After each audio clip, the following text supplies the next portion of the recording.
Hi పిల్లలు, రేపు సూర్యుడి మీద పాఠం ఉంటుంది. అందరు తప్పకుండా రావాలి. అరే చింటుగా, నువ్వు తప్పకుండా రావాలి సుమా. నేనా టీచర్? తప్పకుండా వస్తాను.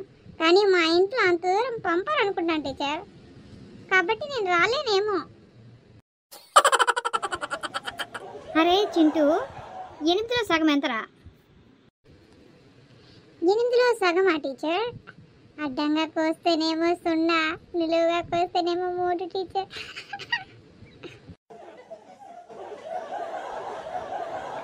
అరే బంటి, నీకు తెలిసిన కళల పేర్లు చెప్పరా? నాకు తెలిసిన కళల పేర్లు చాలా ఉన్నాయి టీచర్, ఎన్ని చెప్పమంటారు? అరే ఎదవా, 3 చెప్పరా చాలు. అలాగే టీచర్. మా ఇంటి పక్కనేమో శశికళ ఉంది టీచర్, పక్కింటేమో చంద్రకళ ఉంది టీచర్, వెనకిలేమో చంద్రకళ ఉంది టీచర్.